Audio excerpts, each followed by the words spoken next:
Start music. நதுதானா திரனா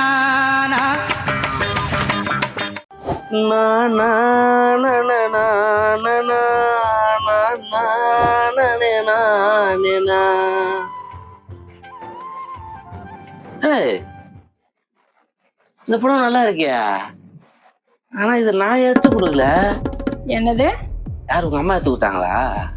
எங்க அம்மா எடுத்து கொடுத்தாங்களா? இந்த படம் ஞாபகம் இல்லையா உனக்கு? ஞாபகம் இல்லையா? சரி, இது எந்த ஃபங்க்ஷனுக்காக எடுத்தது? நம்ம கல்யாணத்துக்கு. கல்யாணத்துக்கு எடுத்ததா? கல்யாணம் தாலி கட்டக்குள்ள என்ன புடவை கட்டிருந்தாங்க பாரு. ஆமா, ப்ளூ கலர் புடவை. அப்புறம் இது எதுக்கு எடுத்தது? இது நம்ம கல்யாண நாளுக்கு எடுத்ததா? இது கல்யாண நாளுக்கு எடுத்ததா? இது கல்யாண நாளுக்கு எடுத்ததா? அப்புறம் நிச்சயதார்த்தத்துக்கு எடுத்ததியா? நிச்சயதார்த்தத்துக்கு எடுத்ததியா? நிச்சயதார்த்தத்துக்கு எடுத்தது இது கூட தெரியல. எல்லாத்தையும் நீயே மடிச்சு வை. வாய வச்சு நீ வாங்கி அடிக்கிறப்பா. நான் அம்மா கூட வரம்போ.